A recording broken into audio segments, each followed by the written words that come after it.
자, 찾으셨으면 자막으로 보셔도 되고요. 제가 읽겠습니다. 그 이튿날에는 명절에 온 큰 무리가 예수께서 예루살렘으로 오신다는 것을 듣고 종려나무 가지를 가지고 맞으러 나가 외치되 호산나 찬송하리로다 주의 이름으로 오시는 곧 이스라엘의 왕이시여 하더라.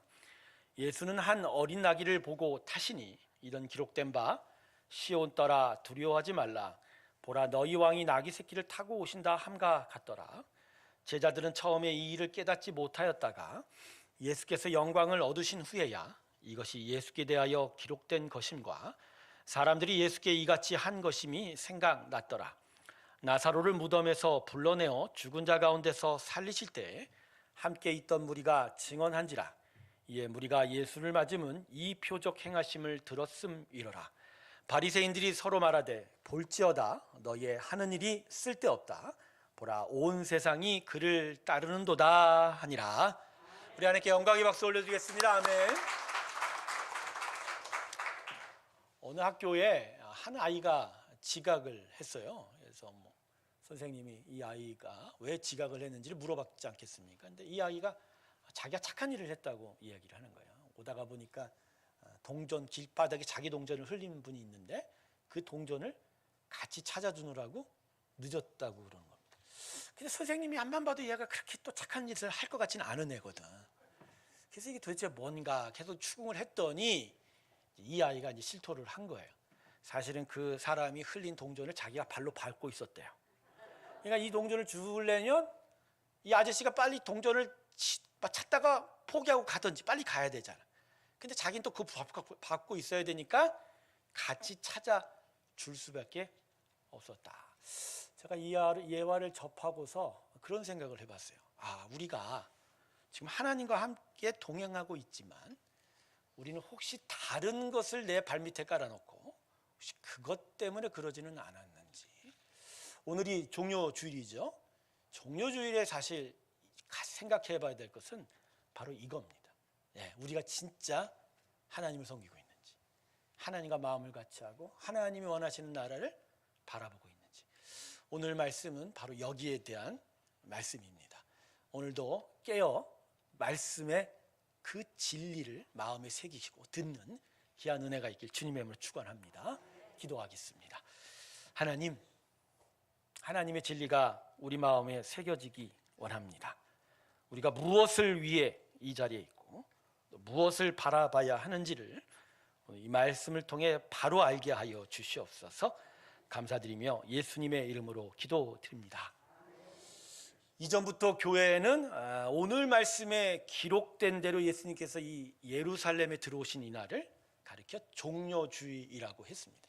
종료주일이라고 하는 이유는 단순합니다. 예루살렘에 들어오신 예수님을 환영하러 나간 사람들이 손에 종려나무 가지를 들고 있었다. 그래서 종료주일이라고 하죠. 예수님께서는 이 십자가의 죽음을 당하시기 5일 전에 예루살렘에 오셨습니다. 그런데 그 이유는 표면적으로는 이제 곧 시작이 될 유월절적이 대충 한 7일에서 8일 정도 진행이 되거든요. 이 유월절을 보내기 위해서 예루살렘을 방문하신 거죠. 물론 예수님은 이번만 예루살렘을 처음 오신 건 아니에요. 이전에도 여러 차례 예루살렘을 방문하셨습니다. 예수님도 육체적으로는 이스라엘 자손이지 않습니까? 그러다 보니 구약율법의 절기를 지키기 위해서 예루살렘의 성전을 방문하실 수밖에 없었던 거죠. 하지만 이번에 예수님께서 예루살렘에 오신 것은 이전과는 다른 방문입니다. 예수님의 방문 목적은 십자가에 오르셔서 고난을 받으시기 위함입니다. 그리고 또 한 가지, 이번에 예수님이 예루살렘을 방문하는 목적에 있어서 우리가 좀 분명하게 기억해야 될 것은 예수님은 이번 방문을 통해서 당신이 하나님이 보내신 이 온 우주 만물의 왕이됨을 그것을 드러내시려 한 것입니다. 그래서 예수님은 이전의 방문과는 좀 독특하게 특별하게 예루살렘을 들어오시게 됩니다. 그게 오늘 본문에도 기록되어 있는 예수님이 걸어서 들어오지 않고 뭘 타고 들어오셨다고 하죠? 나귀 새끼를 타고 들어오셨다. 자, 우리 자막 한번 볼까요? 구약에 스가랴서 9장 9절을 보면 이렇게 기록되어 있습니다. 자, 여러분 한번 읽어주실래요? 같이 읽습니다. 시작.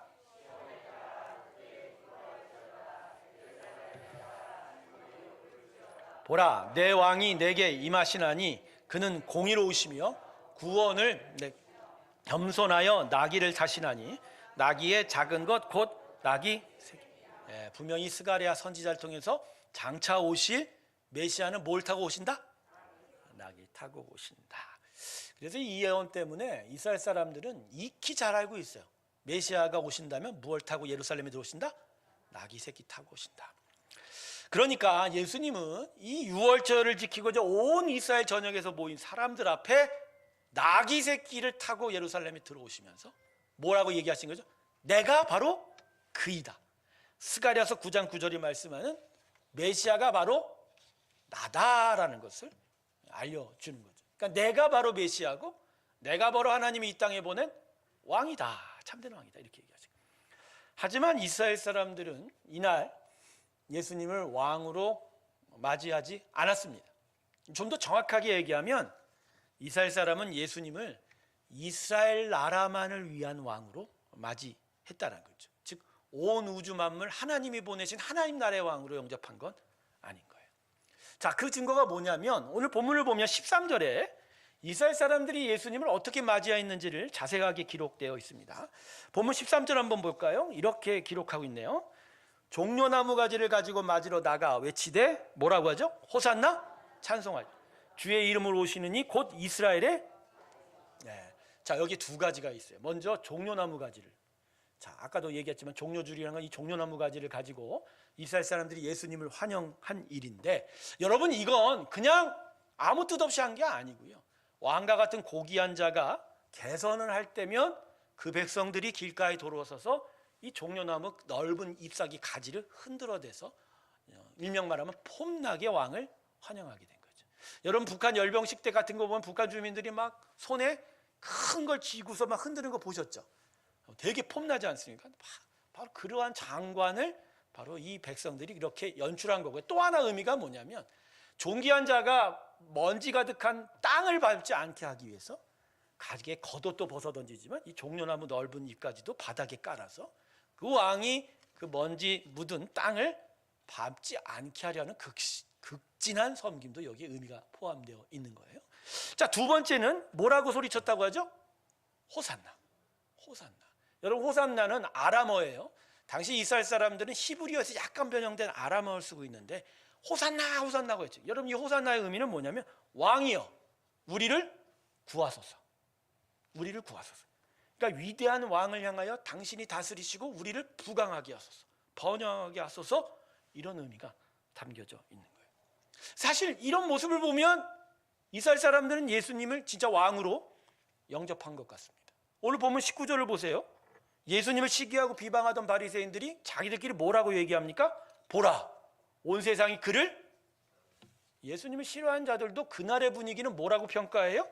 야, 이스라엘 사람들이 진짜 예수님을 왕으로 영접하는구나. 야, 우리가 이게 이러다가 다 잃겠네? 이런 생각을 하겠다는 거죠. 그런데 말입니다. 오늘 본문을 보면 예수님은 이러한 이스라엘 사람들의 열렬한 환영에 대해서 어떤 반응도 하지 않고 있습니다. 자신을 향하여 열렬히 종려나무 가지를 흔들고 호산나 호산나라고 외치는 이들에게 그 어떤 말도 하지 않았어요. 그 어떤 특별한 행동도 아니었어요. 그냥 나귀 새끼 타고 묵묵하게 예루살렘 성을 들어가고 계시다. 여러분 이건 침묵으로 의사 표현하신 거예요. 니들의 지금 이 모습은 합당하지 않다. 무언가 틀렸다. 무언가 틀렸다. 그것에서 예수님은 아무 말도 하지 않아요. 자, 그러면 왜 이스라엘 사람들의 행동이 옳지 않다라고 지금 예수님은 침묵으로 이 종려나무의 종려주일의 행진을 시작하고 계실까요? 자, 예수님은 그들이 생각하듯 이스라엘만의 왕이 아니기 때문입니다. 예수님은 지금 이스라엘 사람들이 자기를 향하여 열렬하게 환영하는 이유를 잘 알고 있어요. 그 이유가 뭐죠? 저들이 호산나 하고서 외치듯이 왕이 우리를 구원하소서 하고 있지만 그들이 바라는 구원하소서의 의미, 구원의 의미가 다르다는 거예요. 예수님은 지금 온 우주의 왕으로 평화를 이루고 하나님의 공의를 이루고 십자가의 구원을 이루러 오신 왕이에요. 하지만 이스라엘 사람들은 다른 나라를 바라는 거예요. 자기들 나라, 자기만의 나라를 위해서 지금 예수님에게 열렬한 환영을 보내고 있는 거죠. 사실 예수님이 나귀 새끼 타고 온 것은 이미 그 자체로 예수님이 세상의 왕과는 다르다는 걸 얘기하거든요. 여러분, 나귀 새끼를 타면 사람이 되게 폼 있게 보일까요? 안 그래요, 여러분. 나귀가 되게 낮아요. 그래서 오히려 거기에 올라타면 별반 서 있는 사람보다도 키가 높지를 않아요. 그러니까 되게 볼품없이 보일 수 있다는 거죠. 그런데 말을 타면 얘기가 달라지죠. 말을 위에 올라타면 말의 높이가 워낙 높다 보니까 사람의 키가 3m가 훌쩍 높아요. 바로 그런 위에서 다른 사람을 내려다보면 그 위용이라는 게, 그죠? 엄청나거든요. 그러니까 왕과 같은 고귀한 자는 뭐 타고 들어와야 돼요? 말로 타고 들어와서 자신의 다스리는 백성을 위엄 있게 바라봐야 되는데, 예수님은 지금 그런 모습이 아니라 어떻게? 나귀 새끼 타고 들어와요. 이건 예수님이 세상이 생각하는 그런 왕이 아니라는 거예요. 자, 스가랴서 아까 9장 9절 읽었죠? 이어지는 10절을 한번 볼까요? 자막이 이렇게 전합니다. 내가 에브라임의 병거와 예루살렘의 말을 끊겠고 전쟁하는 활도 끊으리니 그가 이방 사람에게 화평을 전할 것이요. 자, 여러분, 이게 무슨 말을 하죠? 자, 장차 오실 메시아가 나귀 새끼 타고 들어오세요. 근데 그 왕은, 그 메시아는 병거와 말과 활을 끊어버려요. 즉 힘으로 다른 자들을 찔러 누기고 강제로 다스리고 통치하는 그런 세상 왕이 아니다. 그런 왕이 아니다. 오히려 평화를 사랑하여 온 이방 사람에게 뭘 전한다? 화평을 전한다. 그러니까 예수님은 그런 왕으로 오시지 않았다는 거예요. 근데 이스라엘 사람은 예수님을 다른 왕으로 생긴 거예요. 당시 이스라엘은 남유다 왕국이 멸망한 지가 600년이 지났어요. 그러다 보니까 어떤 다윗 왕국을 되게 기다리는 마음이에요. 왜냐하면 600년 동안 수많은 외세의 다스림과 핍박을 받고 고통을 당했다. 그 고통 속에서 이스라엘 백성은 점점 다윗과 같이 출중한 능력이 있는 자가 나와서 자신들의 나라, 자신들의 독립, 자신들의 번영을 이루어지기를 간절히 바랬다는 거예요. 그래서요, 메시아가 장차 어떻게 오실지에 대해서 이야기할 때 이스라엘 사람들이 정말 마음에 기억했던 건 다른 것이 아니라 메시아가 다윗의 후손으로 올 것에 대해서 더 강렬하게 집착했어요. 여러분, 다윗의 후손으로 온다는 건 결국 뭐죠? 다윗과 같은 메시아, 즉 골리앗을 쓰러뜨리고 모든 이방 족속을 물리치고 이스라엘 나라를 온전한 왕국으로 세운 그 출중한 위대한 왕 말입니다. 바로 그러한 왕으로 오신 분이 우리 메시아일 거다라고 생각하고 있는 거예요. 근데 갑자기 메시아로 왔다라고 소개되고 있는 예수님을 보고 그 예수님이 행한 일들에 대해서 눈이 가기 시작한 거예요. 예수님의 능력 말입니다. 오늘 본문 18절을 보세요. 이렇게 얘기하죠. 이에 무리가 예수를 맞으면 이 표적 행하심을 들었습니다. 여러분, 이 표적이 뭐죠? 그 윗절 17절을 보면 죽은 나사로를 살리신 거예요. 그러니까 이스라엘 사람들이 지금 열렬한 환영을 벌인 이유는 예수님의 메시아 되심보다 예수님의 뭐에 집착하고 있는 거예요? 능력 말입니다. 그분이 죽은 자를 살렸다. 당시 이스라엘 온 전역에 이 나사로를 살린 일은 큰 뉴스거리였어요. 이전에도 선지자들이 와서 죽은 사람을 살린 적이 있었어요. 뭐 옛날 엘리야나 엘리사가 그런 능력을 행한 적도 있었는데 예수님은 좀 차원이 달라요. 나사로가 죽은 다음에 바로 살려냈어요? 아닙니다. 죽은 지 며칠 지났어요? 4일 지나요. 3일도 아니에요. 4일. 그것도 어디에 들어가 있었어요? 무덤에 들어가요. 근데 그 무덤에 있는 자에게 나사로스 come out, 나와라 그러니까 세마포 신천을 두른 채 그냥 나온 그 나사로의 이야기. 죽은 후에 나흘 만에 죽은 자를 살리시는 그 능력. 거기다가 몇 달 전에 오병이어 기적까지 더해졌어요. 들판에 있는 2만 명이나 되는 사람을 물고기 2마리와 떡 5돈, 그것들 다 먹일 수 있는 그 능력의 예수님 말입니다. 이스라엘 사람들은 그렇게 생각한 거예요. 이런 능력이라면 다윗보다 더한 능력이네. 그렇죠? 우리나라를, 우리의 나라를, 나의 삶을 다시 번영케 할 수 있을 것이다. 그 마음으로 이스라엘 백성들은 예수님을 지금 환영하고 있는 거예요. 그러니까 이스라엘 사람들은 메시아보단 예수님의 미러클 메이커, 기적 만드시는 일들, 완전한 슈퍼스타, 그 영웅됨에 눈길이 가 있는. 저는요, 예수님이 이런 기적을 안 베풀었다면 아마 이스라엘 사람들 예수님한테 호산나 얘기 안 했을 거예요. 그냥 말씀 그대로 하나님이 메시아로 보냈다, 여기에는 아무 생각이 없었던 거예요. 그가 가진 능력 말이에요. 그가 베풀 수 있을 것이라고 기대했던 것이 이스라엘 사람들의 입으로 호산나를 외치게 합니다. 근데 여러분 잘 알지 않습니까? 예수님은 그렇게 오시지 않은 거예요. 물론 아픈 자를 고치시고 죽은 자도 살려내시고 귀신도 쫓아내시는 그 권능을 계속 보여주셨지만, 본질적으로 예수님은 하나님의 나라를 위해서 왔습니다. 할렐루야. 그래서 그분이 처음에 복음을 선포할 때 뭐라고 얘기하시죠? 천국이 가까이 와. 회개. 그 천국이 세워지는 일들을 위해서, 그리고 그것을 위해서 사람들의 심령에 회개하는 일, 뒤집어지는 역사가 있어야 된다. 죄로 타락한 사람을 십자가의 대속으로 용서하시고, 그래서 십자가를 받아들인 자의 심령에 들어가 새로운 생명으로 다시 그들을 세우시고, 그들이 진짜 영원한 생명을 가지고 이 땅에 하나님 나라를 세워 하나님의 영광을 이루어가는 일, 그 일을 위해서 오신 분이 바로 우리 주 예수 그리스도입니다. 할렐루야. 근데 이스라엘 백성은 이걸 모른 거예요. 이게 마음에 가지 않았다. 그저 죽은 자를 살리는 능력, 오병이어를 베푸는 그 기적이 우리에게 무언가 더 좋은 것을 해줄 것에 대한 그 마음, 그것으로 열렬하게 예수님을 환영했던 것이죠. 그래서 여러분, 이 종료주일은 예수님한테는 정말 마음 아픈 날이에요. 마음 아픈. 겉보기에는요, 이날 본인이 아기 새끼 타고 들어가는데 수많은 사람이 나와서 막 종려나무 가지를 흔들고 막 환호성을 지르고 화선하지만, 예수님의 눈에는 그게 다른 것으로 보인 거예요. 저들의 호산나의 찬양은 곧 5일이 안 돼서 크루스파이드 힘, 십자가에 저를 못 박으라는 아우성으로 변할 거라는 거죠. 그들이 흔들던 종려나무 잎사귀는 땅바닥에 떨어지게 될 것이에요. 여러분, 사실 이날 예루살렘 성전을 예수님이 이렇게 들어오셨지만 그 다음 날부터 예수님이 행하신 일들은 이스라엘 백성들이 정말 싫어하실 일들이에요. 그 다음 날 월요일 날 예수님이 어디를 가셨죠? 먼저 성전에 가셨어요. 그리고 예루살렘 성전에서 뭘 하셨죠?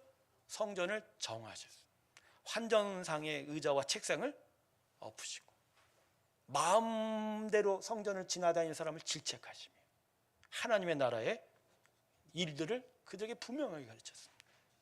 이스라엘 백성들의 잘못된 신앙관을 질책하시고 공평과 정직이 사라진 그들에게 정의를 가르치시고 가난한 자들을 짓밟는 그들에게 참된 사랑을 가르치시는 예수님. 예수님은 내가 이렇게 하는 것들을 결코 이스라엘 사람들은 좋아하지 않을 거라는 거죠. 그래서 이 환호성은 금세 아우성으로 변할 것이고 나를 죽이라고 소리칠 것을, 그날의 그 열렬한 환호성 앞에 예수님은 마음속으로 다 보고 계셨던 거예요. 그래서 예수님은 이스라엘 사람들의 그 환호성 앞에 아무 반응도 하지 않았던 겁니다. 여러분, 그래서요, 이날은 예수님이 걸어가신 길과 이스라엘 사람들이 원하는 길이 서로 다른 길임을 확인해 주는 날입니다. 겉으로 볼 땐 예수님이 왕으로 오시고 왕으로 오신 예수님을 향하여 환호하는 무언가 맞아떨어지는 듯한 기쁨의 날인 것 같지만, 그러나 저는 예수님의 생애 중에 가장 슬펐던 날이 십자가 날이 아니라 바로 이 날이었다는 거예요. 자신을 배반할 것을 이미 아시면서도 묵묵히 나귀 새끼를 타고 자신과는 다른 길을 걸어가고 있는 이스라엘 백성을 향하여 나아갈 수밖에 없었던 그 예수님의 쓰라린 마음이 바로 이 종료 주일에 예수님이 가지셨던 마음이다. 그래서 성도 여러분, 종료 주일이 우리에게 주는 가장 중요한 교훈은 바로 이겁니다. 예수님께서 걸어가신 길에 대해서 우리는 지금 어떤 길을 걸어가고 있냐는 거예요. 우리가 지금 예수님과 같은 길을 걸어가고 있는지, 아니면 그날의 이스라엘 사람들처럼 외양은 똑같아 보여도 전혀 다른 길은 걸어가고 있는 것은 아닌가. 아까 제가 서두에 설교 전에 말씀했듯이 마치 같이 동전을 찾아주는 것 같지만 자기 발바닥 밑으로 그 동전을 숨기면서 사실은 그 동전을 가지고자 하는 그 아이의 못된 탐욕처럼 우린 지금 그렇게 하나님 앞에 선 것은 아닌가라는 거죠. 사랑하는 성도 여러분, 우리는 지금 예수님이 어떠한 왕으로 보이십니까? 진짜 참된 구원을 선포하신 하나님 나라의 왕으로 섬기고 계십니까? 아니면 내가 원하는 나만의 나라의 왕으로 섬기고 계십니까? 예수님이 여러분이 아닌 하나님 나라의 왕 되시길 주님의 이름으로 축원합니다. 사랑하는 우리 새롭게 성도 여러분, 하나님이 존재하시는 건 나를 위하여 존재하지 않아요. 우린 가끔 하나님이 나를 위해 존재하고 그 외에도 나를 위해 존재하는 것으로 생각합니다. 그렇지 않습니다. 나의 복을 위해서 예수님이 십자가에 그 모진 고난 받으시고 죽으셨다는 게 아닌 거예요. 예수님은 하나님의 나라를 위하여 십자가에 고난 받으셨습니다. 여러분, 예수님이 우리를 위해 십자가에 죽으셨다라는 게 이유가 뭘까요? 사랑하셔서? 나를 사랑하셔서? 맞긴 해요. 근데 그 사랑이 왜 우리를 사랑하시죠? 예수님이? 하나님이 왜 우리를 사랑하세요? 왜 우리를 사랑하셔서 예수님을 십자가에 죽이셨냔 말이에요. 생각해 보셨어요? 하나님이 우리를 만드셨기 때문이에요. 우린 그분의 피조물이에요. 그분이 만드셨고 권한이 있으시되 또한 우리를 책임지시는 책임까지 있는 거예요. 그래서 사랑하신 거예요. 저는 요한복음 3장 16절의 말씀이 창세기 1장 1절의 말씀을 앞서면 안 된다고 생각합니다. 그래서 신약이 먼저 나오지 않고 창세기부터 먼저 나오는 게 성경입니다. 그것도 창세기 1장 1절 말입니다. 요한복음 3장 16절 말씀이 뭐죠? 하나님이 세상을 이처럼 사랑하사 독생자 예수를 주셨습니다. 이는 저를 믿는 자마다 멸망치 않고 영생을 얻게 합니다. 여러분, 이 3장 16절 말씀만 들어보면 마냥 하나님이 우리 사랑하시는 것 같아요. 어떻게 저 아들을 십자가에 죽이실 수 있죠? 나를 너무 사랑하시네요. 근데요, 이 사랑이 창세기 1장 1절부터 나온 거예요. 태초에 하나님이 천지를 창조 만드셨기 때문에 책임이 있으신 거예요. 그리고 권한도 있으신 거예요. 아담의 타락으로 그 귀하게 만든 나라가 무너져간 것을 얼마나 하나님이 아파하셨을까. 그런데 그 사람을 사랑하시니까 멸절시킬 수는 없으니까. 그러니 그 사람 안에 예수의 사랑을 주셔서 그들의 심령이 다시 회복이 되게 만드시고, 그래서 그들이 다시 하나님 나라를 만드시기를 원하는 그 일이 바로 우리에 대한 구원인 거죠. 그 구원 가운데 우리를 향한 온전한 사랑이 드러나게 된 거라. 근데 우리는 사랑받는 것은 기억하려고 하지만 우리가 하나님의 창조와 하나님 나라를 위해서 온전하게 서야 되는 부분들에 대해서, 하나님의 다스림이 있어야 되는 부분에 대해서는 생각하고 있지 않다는 것이죠.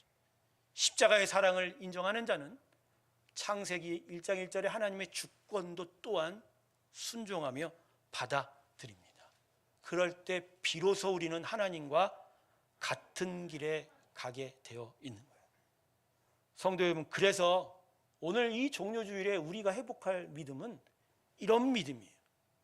하나님께서 원하시는 대로 나를 인도하소서. 할렐루야.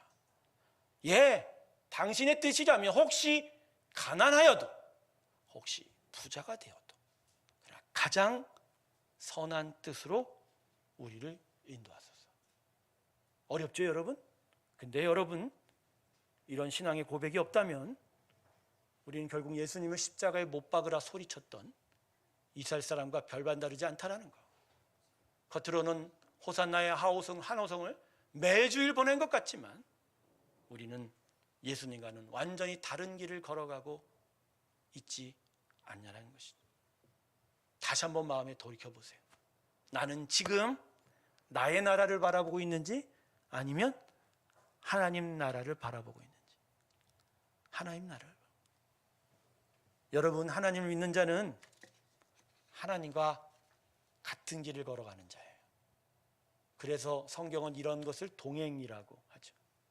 그냥 외양상 손잡고 걸어가는 것이 아니지 않습니까? 목적지가 다르고 마음도 다르면 아무리 붙어 있는 것 같아도 그건 남인 거예요. 아무 관계가 없는, 의미가 없는 사이죠.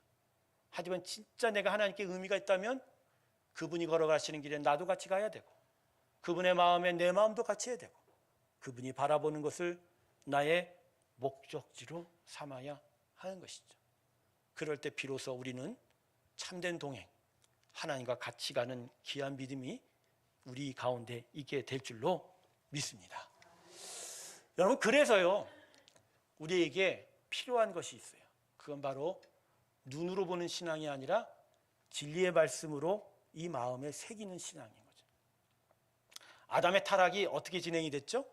눈으로 진행된 거 아시죠? 선악과를 볼 때 그들이 뭐라고 얘기했습니까? 먹음직도 하고 보암직도 하고, 나중에 뭐라고죠? 지혜롭게 할 만큼 탐스럽기도 하고. 눈에 의한 타락, 보이는 것, 보이는 능력, 보이는 기적만 붙잡았던 것, 자기들이 원하는 것. 근데 여러분, 나중에 이스라엘 백성을 애굽에서 출애굽시키시고 하나님께서 시내산 앞으로 이스라엘 백성을 인도하신 후에 뭐 어떻게 하셨죠? 보이는 것들을 주셨나요? 금송아지 만든 것을 엄청 경계하시고 이스라엘 백성을 질책하신 하나님이 결국 어떤 일을 하시죠? 모세를 통해서 말씀을 주시고 율법을 주시고 그들의 심령 가운데 새기고 기억하게 하고 그것을 따라가게 만드는 거예요.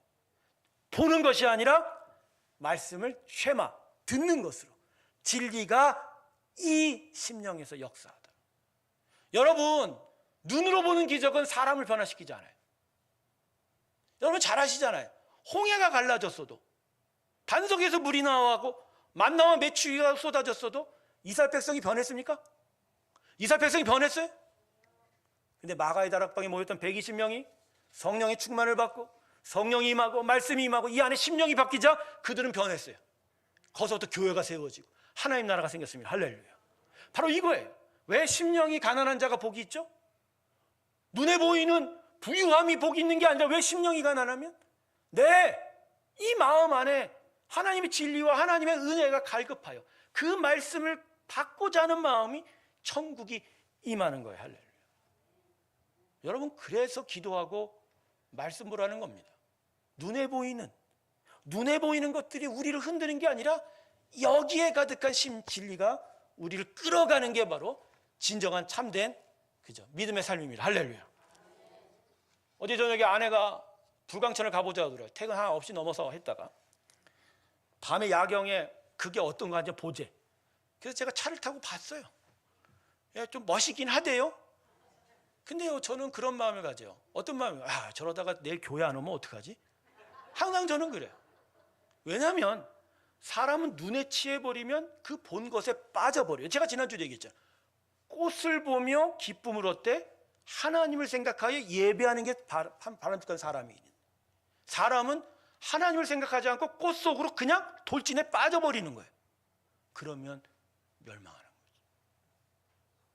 우리가 진짜 하나님과 같은 길을 가지 못하는 게 마음에 새겨지는 말씀과 진리를 따라가지 못하고 자꾸 눈에 보이는 대로, 눈에 현혹하는 대로, 눈에 유혹된 내 생각, 내 판단대로 자꾸만 흔들리니 주님과 같은 길을 가지를 못하는 거다. 저는 오늘 종료주일에 우리 성도님들이 눈에 보이는 것이 아닌 이 마음의 심령에 새기시고 우리를 끌고 가시는 하나님의 귀한 은혜의 길에 동행하며 나아가기를 원합니다. 여러분, 그래야 돼요. 그게 바른 믿음의 삶이 되는 것이죠. 말씀을 맺겠습니다. 우리가 참된 믿음의 삶을 살아가고 있다는 건 그저 예수님의 능력과 기적을 바라보면서 나도 그러한 능력을 얻기를 바라는 종려주일의 이 이스라엘 사람들의 모습이 아닌 거예요. 우리가 걸어야 될 것은 좁고 험하지만 예수님이 가신 그 십자가의 길을 나도 따라가는 귀한 동행의 길, 믿음의 길이 있을 때 우린 비로소 참된 믿음의 사람이 될 수 있다라는 것. 다시 한번 이번 종려주일과 이어지는 고난주간 사이에 내가 진짜 하나님과 같은 길을 걸어가고 있는지 아니면 다른 길을 걸어가고 있지는 않은지를 돌아보면서 하나님의 길로 더 가까이 나아가는 우리 모든 성도님과 우리 새로운 교회 되길 주님의 이름으로 축원합니다. 기도하겠습니다. 서로 다른 길이었습니다. 겉보기엔 예수님을 환영하는 것 같았지만 사실은 그들은 예수님을 그날부터 십자가에 못 박고 있었습니다.